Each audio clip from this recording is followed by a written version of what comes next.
Assalamu alaikum. Welcome to first session for LC accounting. Today topics is flowchart of shipment. এখানে আমরা দেখব এক্সপোর্টারের দেশ থেকে ইম্পোর্টারের কাছে আসা পর্যন্ত কিভাবে এই পুরো প্রসেসটা শেষ হয়। মানে একজন অ্যাপ্লিক্যান্ট যখন বায়ার বেনিফিশিয়ারের কাছে অ্যাপ্লিক্যান্ট করবে ওই এলসিটার জন্য, মানে প্রোডাক্টের জন্য, এক্সপোর্টার কীভাবে এই জিনিসটা ইম্পোর্টারের কাছে দোরগোড়ায় পৌঁছে দেয়, মানে ইম্পোর্টার ওয়্যার হাউস পর্যন্ত পৌঁছে দেয়। এই যে ফ্লো চার্ট আছে, ফ্লো চার্ট অফ শিপমেন্ট, এইখানে আমরা দেখব ক্যালকুলেশন অফ অ্যাসেসেবল ভ্যালু, এটাকে সংক্ষেপে এবি ভ্যালুও বলা হয়। এখানে আমরা দেখব যেই প্রোডাক্টটা ইম্পোর্টার দেশে পোর্টে এসে পৌঁছে ওই পোর্ট পর্যন্ত যে পণ্যের অ্যাসেসেবল ভ্যালুটা আছে, ওই অ্যাসেসেবল ভ্যালুটা মানে এবি ভ্যালুটা ক্যালকুলেশন করাটা এখানে দেখব। Calculation of custom duty and bat, এই কাস্টম অ্যান্ড ডিউটি অ্যান্ড ব্যাটটা এই অ্যাসেসেবল ভ্যালুর উপরে নির্ধারিত হয়। এই অ্যাসেসেবল ভ্যালুটা কাস্টম ডিউটা এক এক পণ্যের ক্ষেত্রে এক এক রকমের ডিউটি দিতে হয়। এই ডিউটিটা এবং ভ্যাটটা আপনার সাধারণত আইটেমের উপর দিতে হয়, ঠিক আছে।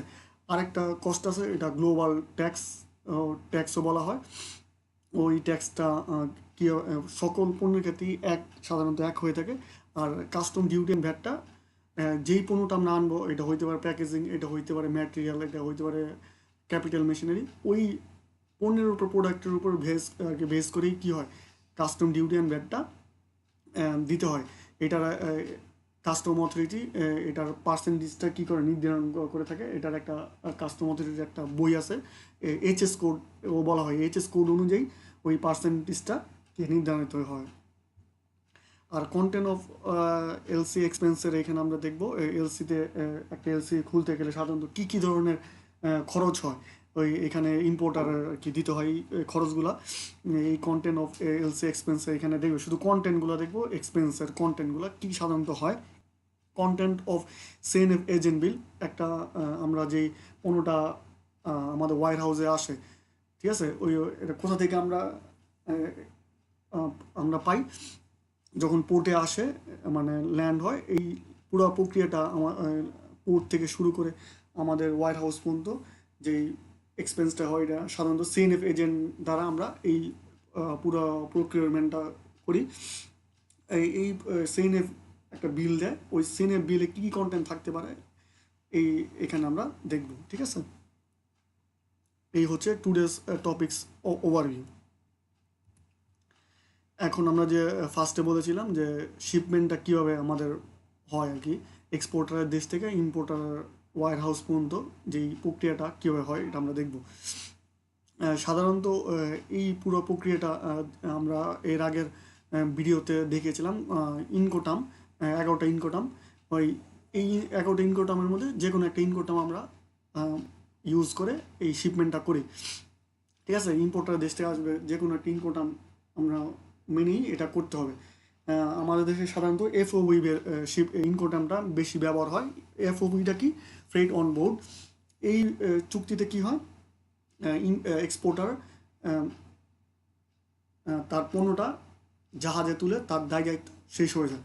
তো এক্সপোর্টার কী করে আমরা প্রথমে দেখি, এক্সপোর্টারের দায়িত্ব কী শিপমেন্ট পর্যন্ত।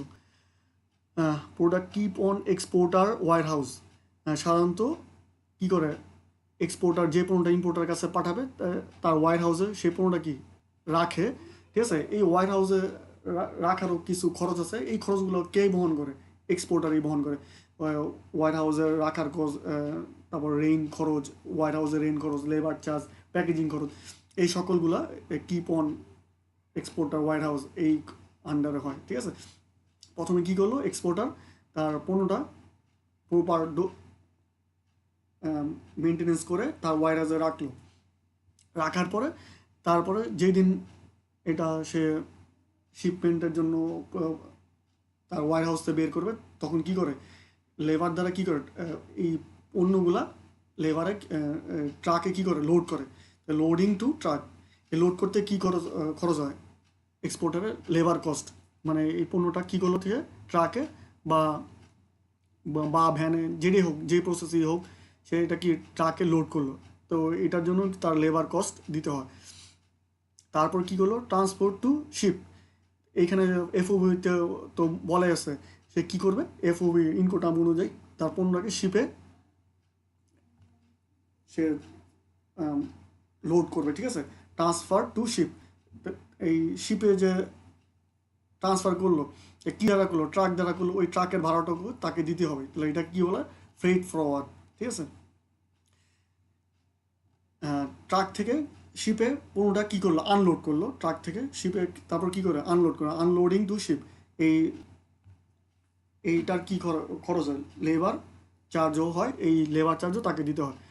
তাহলে এক্সপোর্টারের দায়িত্ব এখানেই শেষ হয়ে গেল, ঠিক আছে। এফওবিতে মেন দায়িত্ব কি এক্সপোর্টারে, তার পণ্যটা ওয়্যার হাউসে কিপ করা, ওই ওয়্যার হাউসের খরচগুলো বেয়ার করা, তারপরে সেখান থেকে ট্রাকে লোড করা, আর ট্রাক থেকে শিপে ট্রান্সফার করা, এবং শিপে কী করা, আনলোড করা। তো এখানে তার কী খরচ আছে, ওয়্যার হাউসের যে কস্ট আছে, ওয়্যার হাউসের সংক্রান্ত কস্টগুলো দিতে হয়, লেবার কস্টটা দিতে হয়, আর যে ট্রাক দেবে সে ট্রাকের ভাড়াটা তাকে দিতে হয়, এবং লেবার চার্জ দিতে হয় শিপের আনলোড করার। এটি হচ্ছে এক্সপোর্টারের মেন কাজ। তাহলে শিপমেন্ট করে কি জাহাজ ছেড়ে দিল, যেই তারপর থেকে যাবতীয় খরচগুলো ইম্পোর্টার বহন করতে হয় এফওবিতে।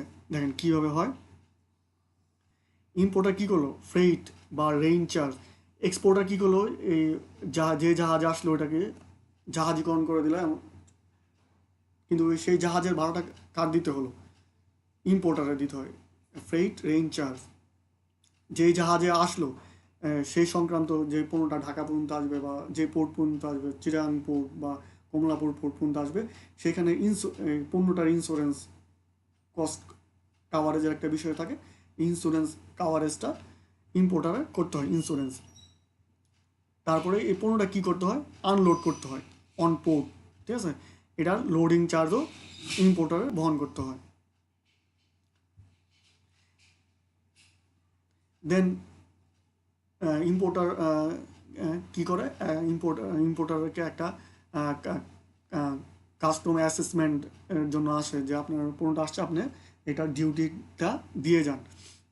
তো এইটা এই কাজটাকে ইম্পোর্টার সাধারণত সিএনএফ এজেন্ট দ্বারা করায়, ঠিক আছে।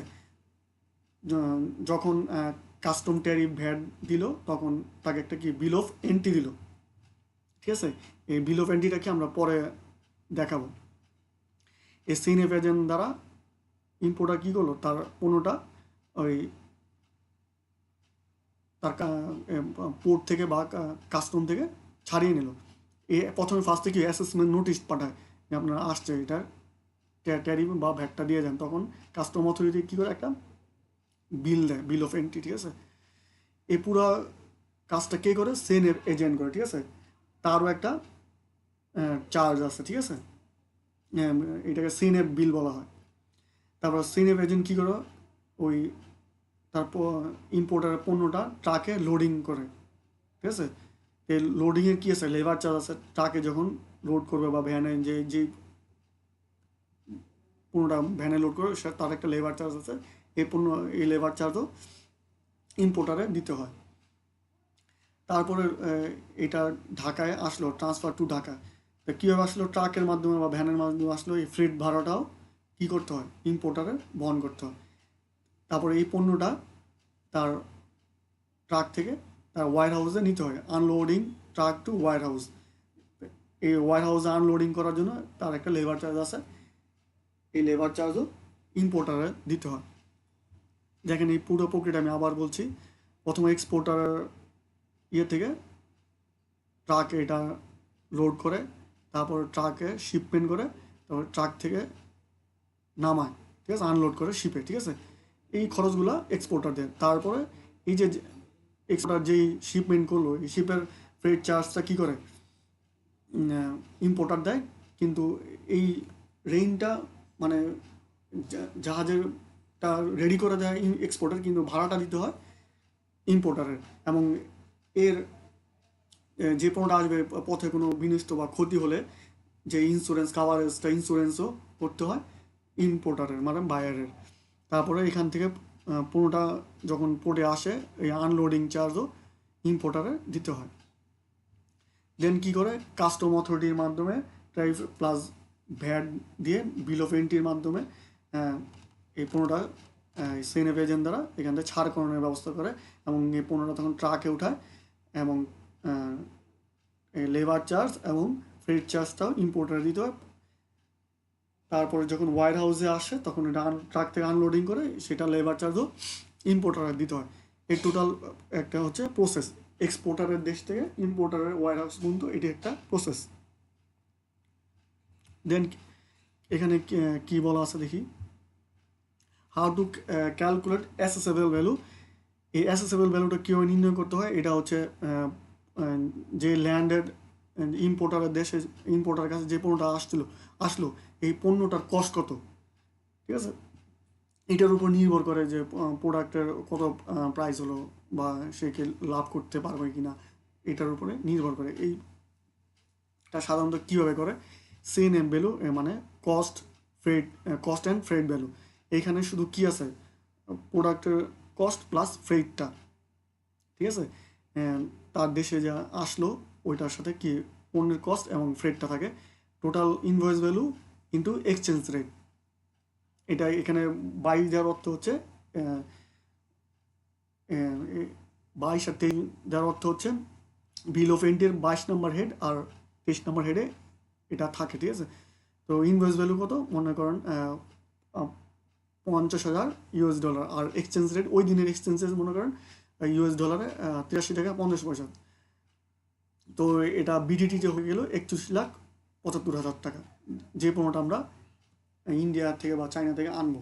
তো এখানে কি কি আছে, কস্ট অ্যান্ড ফ্রেড, এখানে এই পণ্যের সাথে ফ্রেড ভ্যালুটাও আছে, ফ্রেডটাও যুক্ত আছে। এখানে এটাকে কী বলো, সিএনএফ ভ্যালু বলা হয়। সিআইএফ ভ্যালু মানে কি, এই ভ্যালুর সাথে মানে এখানে আমরা নির্ণয় করব কি কস্ট, ইন্স্যুরেন্স অ্যান্ড ফ্রেড, পণ্যের খরচ, ইন্স্যুরেন্স অ্যান্ড ফ্রেডটাও থাকবে। সিআইএফ ভ্যালুটা কীভাবে বের করি, সিএনএ ভ্যালুর সাথে 1% ইন্স্যুরেন্স যোগ হয়। তো এটা কি ইন্স্যুরেন্সটা সিএনএ ভ্যালুর উপর 1% হয়, ঠিক আছে। সিএনএফ ভ্যালু হচ্ছে 41,75,000 টাকা যোগ 41,75,000, 1% যোগ হয়ে যেই ভ্যালুটা আসবে সেটি হচ্ছে সিআইএফ ভ্যালু। এই ভ্যালুর সাথে ইন্স্যুরেন্স কস্টটা যোগ থাকে, ঠিক আছে। সাধারণত ইন্স্যুরেন্স কস্টটা যোগ করে সিআইএফ ভ্যালু হয়। যখন অনেক সময় মেরিন ইন্স্যুরেন্স করা থাকলে এই সিআইএফ ভ্যালুর দরকার হয় না, 1% যে কস্টটা এক্সট্রা যে ইন্স্যুরেন্সটা আছে এটা দরকার প্রয়োজন হয় না, ঠিক আছে। ফ্রেট অন বোর্ড, এটা কীভাবে নির্ণয় করা হয়, সিআইএফ ভ্যালুর সাথে 1% landed cost on CIF value. তো সিআইএফ ভ্যালু কত, 42,16,750 টাকা যোগ 42,16,750 এর 1%, এটা যোগ করলে হয় 42,58,917 টাকা 50 পয়সা বিডিটি, ঠিক আছে।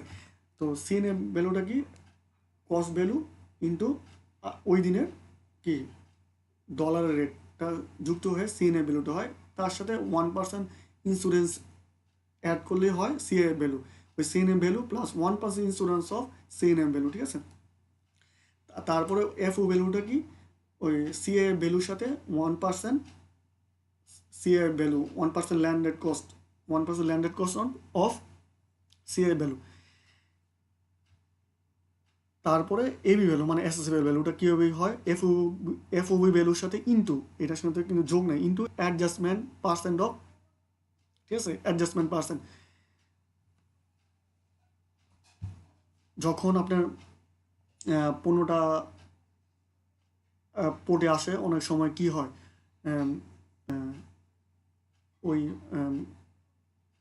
পণ্যর দামের অসামঞ্জস্যতা দেখা দিলে বা কোয়ান্টিটির অসামঞ্জস্য বা প্রাইসের অসামঞ্জস্যতা দেখা দিলে পোর্ট অথরিটি কী করে, এই অ্যাডজাস্টমেন্টটা দিয়ে থাকে, ঠিক আছে, 2% বা অন্য এটা এই অ্যাডজাস্টমেন্টটা কাস্টম অথরিটির উপর নির্ভর করে। এটা কোথায় থাকে, বিল অফ এন্ট্রির 45 নম্বর হেডে, ঠিক আছে। এফওবি ভ্যালুর সাথে 2%, 2.6.65 এটা কিন্তু ফিক্স না, এটা পোর্ট অথরিটির উপর, কাস্টম অথরিটির উপর নির্ভর করে। কাস্টম অথরিটির কাছে বিগত দিনের কি থাকে, 2-3 মাস বা 2-3 বছরের ট্র্যাক রেকর্ড থাকে ওই পণ্যটা আসলো, এটা কি যেই ভ্যালুটা আপনি দিচ্ছেন ওই ভ্যালুটা কি ঠিক আছে কিনা, যদি অসামঞ্জস্যতা হয় বা অন্য কারণে এটা হতে পারে, এটা ওই অ্যাডজাস্টমেন্টটা যোগ করেই কি হয়, অ্যাডজাস্টমেন্টটা যোগ করে আপনার বিডিটিটা হয়, ঠিক আছে। So this is our AV, all our CD, SD, RD, VAT, AIT, ATV will be based on this AV on your bill of entry. এই যে এবি ভ্যালুর উপরে যে কাস্টমসের যে কাস্টম ডিউটি, তারপর suspense duty, regulatory duty, VAT, AIT, ATV এগুলো আর কি নির্ভর করে। তো এই ভ্যালুটা যাতে সহজেভাবে নির্ণয় করা হয় বা কোনো ভুল যদি না হয় সেই দিকটা খেয়াল রাখবেন। যখন আমরা এক্সপোর্টার থেকে পণ্য আনবো তো প্রথমে কি সিএনএফ ভ্যালু মানে ওই প্রোডাক্টের কী পরিমাণ কোয়ান্টিটি আসছে এবং এক্সচেঞ্জ রেট গুণ করব, এর সাথে ইন্স্যুরেন্সটা সিএনএফ ভ্যালুর সাথে গুণ করে যোগ করে দিব, তারপরে FOB value CF value plus 1% land based cost on CNF, তারপরে এফওভি ভ্যালুর সাথে যে অ্যাডজাস্টমেন্টটা থাকে 45 নম্বর হেডে ওইটা গুণ করলে আপনার কি হয়ে যায় এবি ভ্যালু, ঠিক আছে, অ্যাসেসেবল ভ্যালু। এই হচ্ছে পুরো বিষয়টা। এই যে আমি বলেছি যে বিল অফ এন্ট্রি, ঠিক আছে, কাস্টম অথরিটি আপনার এটা দেয় এই যে বলা আছে বিল অফ এন্ট্রি এক্সপোর্ট, সিরিয়াল নং 22 এবং 42 ইনভয়েস ভ্যালু কীভাবে 22-এর সাথে 42 গুণ করছে, ঠিক আছে, সিরিয়াল নং 23 আইটেম প্রাইস, ঠিক আছে, করেই কী করছে ক্যালকুলেশন করছে, এটা হচ্ছে একটা বিল অফ এন্ট্রির উদাহরণ। এরকম 1-2 থেকে সাধারণত 54-55 পর্যন্ত হেড থাকে বিভিন্ন প্রকারের, ঠিক আছে, এগুলো করতে হয়।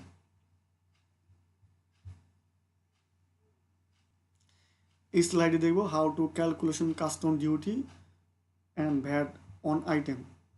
আমি আগেও বলেছি এই কাস্টম অথরিটি অ্যাসেসমেন্ট নোটিশ পাঠায়, এটার মধ্যে দুই ধরনের ডিউটি আছে, একটা হচ্ছে গ্লোবাল ট্যাক্স দিতে হয় আর একটা হচ্ছে আইটেম। তো আমি এখানে আইটেম এর উপরে যে ট্যাক্স অ্যান্ড ভ্যাট আছে এই সংক্রান্তগুলো দেখাবো। হিয়ার এভিতে আমরা আগেও বলেছি এভি মানে অ্যাসেসেবল ভ্যালু, আর ডি মানে রেগুলেটরি ডিউটি, এসইউ মানে সাপ্লিমেন্টারি ডিউটি, সিডি মানে কাস্টম ডিউটি, বিএটি মানে ভ্যালু অ্যাডেড ট্যাক্স, এআইটি মানে অ্যাডভান্স ইনকাম ট্যাক্স, এটিভি মানে অ্যাডভান্স ট্রেড ভ্যাট, আর এটি মানে অ্যাডভান্স ট্যাক্স, আর টিটিআই মানে টোটাল ট্যাক্স ইন্ডিকেশন, মানে টোটাল যে কত টাকা আমরা ট্যাক্স দিলাম এটি হচ্ছে টোটাল ট্যাক্স ইন্ডিকেশন। এখন আমরা এটা নির্ণয়টা দেখব কীভাবে হয়। দেখেন, মনে করেন একটা প্রোডাক্টের অ্যাসেসেবল ভ্যালু হচ্ছে এত 77,57,860 টাকা 50 পয়সা। প্রথমেই যে পণ্যটা আসছে সেটা সিডি মানে কাস্টম ডিউটিতে কত, এটা এবি ভ্যালুর উপর পার্সেন্টেজ, এটা 1%ই হয়ে থাকে, এত টাকা আসে 77,578 টাকা 60 পয়সা। রেগুলেটরি ডিউটি এটাও এবি ভ্যালুর উপর, এটাও এইচএস কোডে দেওয়া থাকবে, এইটার উপরে এইচএস কোডে 0% কোনো রেগুলেটরি ডিউটি নেয় মানে আরডি ডিউটি নাই, তাহলে 0%।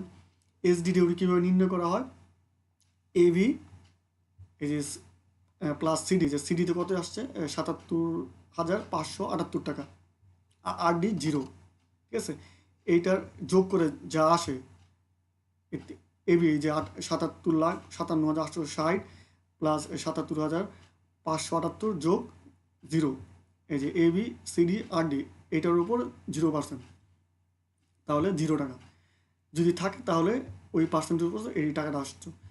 এই পণ্যটার উপরে আরডিও নাই, এইচএস করে কোনো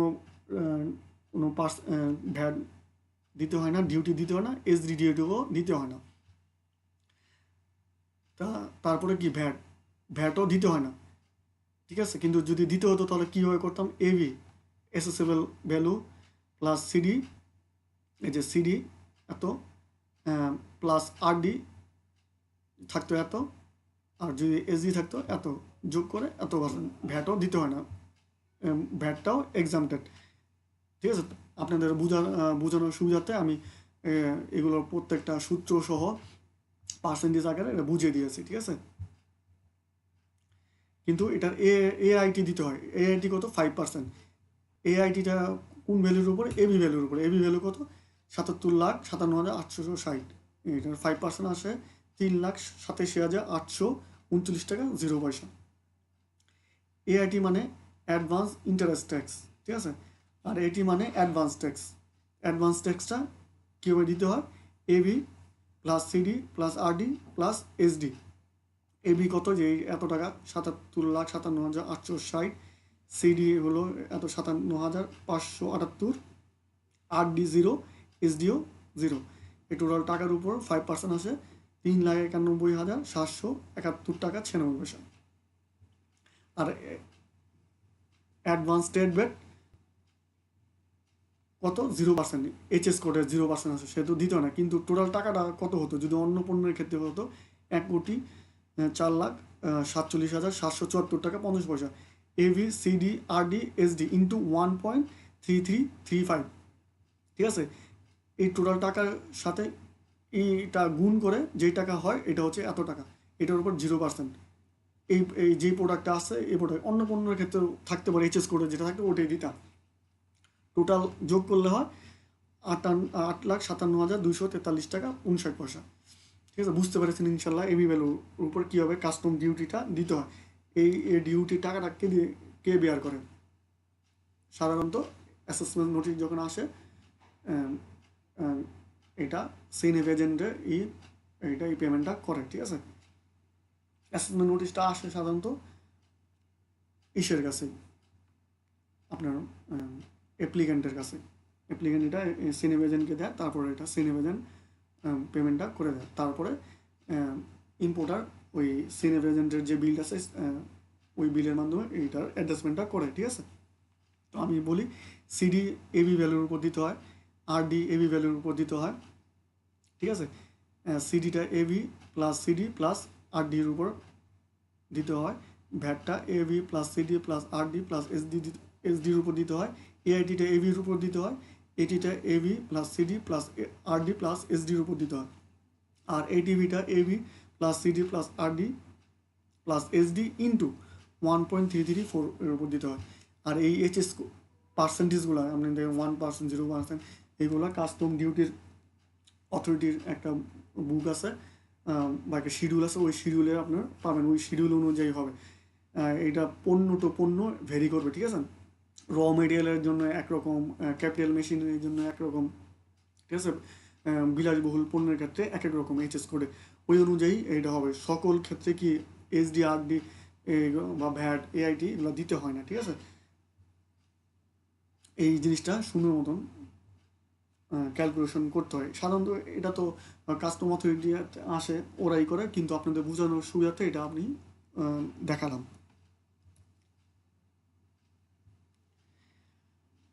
এখন আমরা দেখব কন্টেন্ট অফ এলসি এক্সপেন্স। একটা এলসি যখন আমরা ওপেন করি, যখন এটা কাস্টম অথরিটি আমাদের ওয়্যার হাউস পর্যন্ত দিয়ে যায়, কী কী ধরনের একটা এলসিতে কী কী খরচ থাকতে পারে, এটা আপনার দেওয়ার উদ্দেশ্য হচ্ছে আমরা আজকের ক্লাসটা হচ্ছে ফার্স্ট ক্লাস, আমরা আর একটা সেকেন্ড ক্লাসে দেখাবো টোটাল অ্যাকাউন্টিং প্রসেস, এন্ট্রি প্রসেসটা।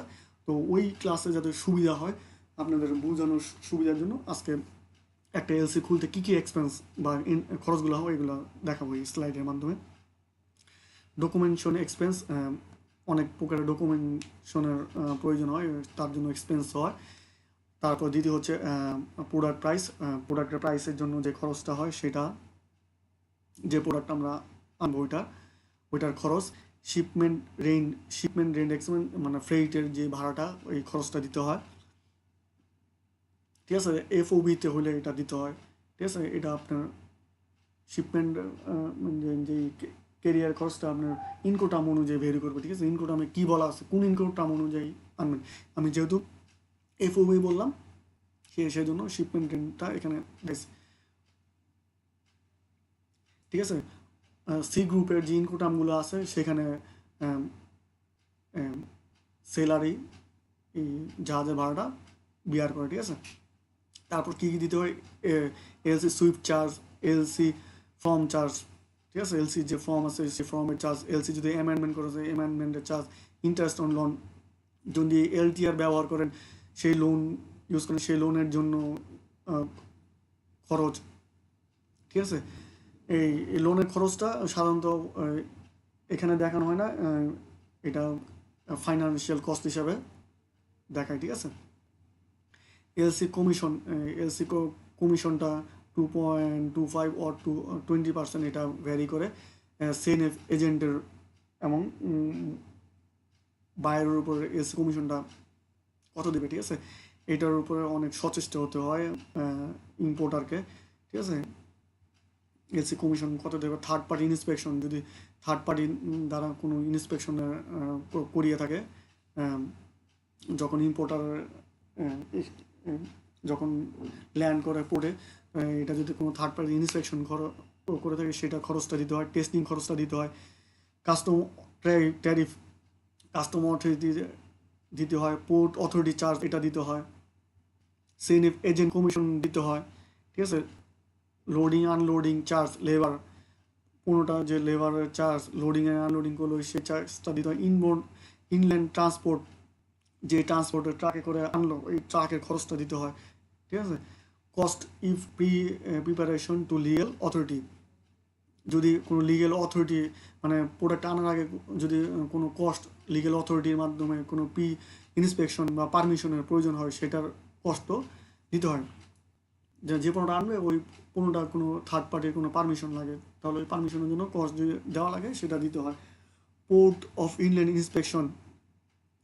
ইন্সপেকশনের জন্য কোনো কস্ট যদি থাকে সেটা দিতে হয়। ইনভেন্টরি কস্ট দিতে হয়, যে পণ্যটা আনলো ইনভেন্টরি করে নেন যে কম বেশি যাতে না হয় সেটার কস্ট দিতে হয়। ইন হাউস ইন্সপেকশন, যখন ওয়ার হাউসে আনলো তারপরে কোনো ইন্সপেকশন যদি করে থাকে সেটার জন্য দিতে হয়, যদি আদার কোনো কস্ট থাকে সেটাও দিতে হয়, এছাড়াও যদি কোনো কস্ট থাকে সেটাও দিতে হয়।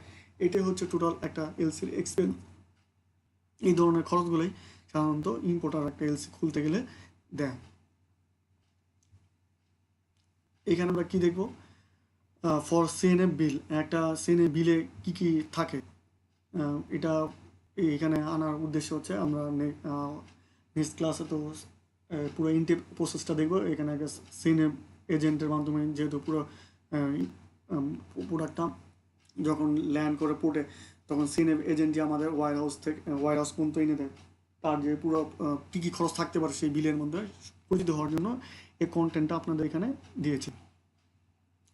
কী কী থাকে, top bill for CNF expense, প্রথমে কী থাকে সিএনএফের যে এক্সপেন্স হয় টপ বিল, সিএনএফ এক্সপেন্স বিল একটা দেয় কী কী খরচ হয়, ঠিক আছে। এবং ওই বিলটা ওই বিলটা কীরকম হয় আমরা নেক্সট ক্লাসে ইনশাল্লাহ দেখাবো। Assessment notice sign and paid copy, ওই যে বললাম অ্যাসেসমেন্ট নোটিস যেটা পাঠায় ওইটার নোটিসটার কপি, সাইন অ্যান্ড পেইড কপিটাও তারা দেয়, বিল অফ এক্সচেঞ্জের কপিটা দেয়, ঠিক আছে। ওই তারপর বিল অফ এন্ট্রির কপি দেয়, ঠিক আছে। পারফর্ম ইনভয়েস দেয়, কমার্শিয়াল ইনভয়েস দেয়, শেড রেন্ট বিল দেয়, যেই শেডে তারা রাখছে, ঠিক আছে, ইম্পোর্টার আমাদের দেশে এনে রাখে তার জন্য একটা বিল দেয়, প্যাকেজিং লিস্টের একটা কপি দেয়, সার্টিফিকেট অফ অরিজিন, ঠিক আছে, সার্টিফিকেট অরিজিন একটা কপি দেয়, যে পণ্যটা আসছে ওই দেশে কোনো এই পণ্যের কোনো বিধিনিষেধ নেই সেটারও খরচ যদি বহন করে সেটার একটা কপি দেয়। বিল অফ লেডিং, কী কোন জাহাজে আসছে, বিল অফ লেডিং, ইয়ারওয়ে বিল হলে ইয়ারওয়ে বিলের, ট্রাক হলে ট্রাক, ঠিক আছে, জাহাজ হইলে জাহাজের কপি, তারপরে দেয় ব্যাংক ডিপোজিট স্লিপ, তারপরে দেয় এলসি কপি, ঠিক আছে। তারপর delivery expense money receipt details ডিক্লারেশনের কপি দেয়, আদার এক্সপেন্স, ঠিক আছে। তারপরে এক্সপেন্সের যদি কোনো মানি রিসিপ্ট থাকে আদার এক্সপেন্স ওই মানি রিসিপ্ট দেয়, হেলথ সার্টিফিকেট দেয় যদি কোনো ওইটা কোনো মানুষের ওষুধ জাতীয় প্রোডাক্ট হয়ে থাকে, ঠিক আছে, মানব শরীরে কোনো যদি ক্ষয়ক্ষতি হবে না এমন একটা সার্টিফিকেট দেয়, ঠিক আছে। সার্টিফিকেট অফ অ্যানালাইসিস, কোনো অ্যানালাইসিসের কপি থাকলে সেটা দেয়। ব্যাংক এলসি অথরাইজেশন কপি দেয়। মেরিন কাভার নোট, যদি মেরিন কাভারেজ নোট হয় সেটা দেয়, মানে ইন্স্যুরেন্সের কাভার নোট থাকলে সেই কপিটা দেয়, এবং মেরিন কাভার নোটও তারা দেয়, ঠিক আছে। ট্রান্সপোর্টেশন বিল অ্যান্ড চালান দেয়, আদার করসপেন্ডেন্স, যদি আদার্স কোনো প্রসিডিওর থাকে এটা দেয়, ঠিক আছে। কারণ তো টপ এই কপিগুলো থাকে। কী কী মেন, এখানে মেন কন্টেন্ট কি, সেন এজেন্টের যে এক্সপেন্স থাকে, তারপরে অ্যাসেসমেন্ট নোটিসের কপি দেবে, bill of exchange, bill of entry proforma invoice, commercial invoice, packaging list, certificate origin, bill of lading, bank deposit slip, LC copy, ঠিক আছে। Others money receive, bank receive, authorisation copy, ঠিক আছে। Marine cover note, transportation, others correspondence, এগুলো সাধারণত দিয়ে থাকে। এইটা হচ্ছে যে কমার্শিয়াল ইনভয়েসটা। এই কমার্শিয়াল ইনভয়েসে সাধারণত কী থাকে, ম্যাটেরিয়ালের কস্টটা থাকে, ঠিক আছে, আর স্পেসিফিকেশন থাকে, এবং ফ্রেটটা সে কত দিতেছে, ঠিক আছে। যখন তার দেশে পণ্যটা আইসে পড়ে ওই তখন সে কমার্শিয়াল ইনভয়েসটা পায়, ঠিক আছে। এটা হচ্ছে প্রোফর্মা ইনভয়েস। কমার্শিয়াল ইনভয়েস আর প্রোফর্মা ইনভয়েস একই, এইখানে শুধু ফ্রেটটা যুক্ত থাকে।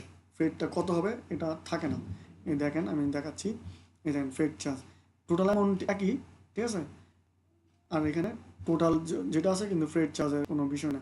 আর এখানে আপনার এইচএস কোডটা থাকে, ঠিক আছে, প্রোফর্মা ইনভয়েস থাকে।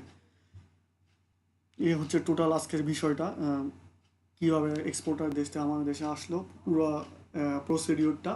তারপরে অ্যাসেসমেন্ট যে করে, যে প্রোডাক্টটা আসে ওই এফওবি ভ্যালু, সিএনএ ভ্যালু থেকে সিআই, সিএনএ ভ্যালু থেকে সিআই ভ্যালু, তারপরে এফওবি ভ্যালু, তারপর এবি ভ্যালু কীভাবে আমরা নির্ণয় করি। যদি মেরিন হয় তখন 1% ইন্স্যুরেন্স কস্টটা লাগে না, ঠিক আছে। আর একটা বিল অফ এলসিতে কী কী খরচ দিতে হয়, আর একটা সিনে কীভাবে পুরো প্রক্রিয়াটা করে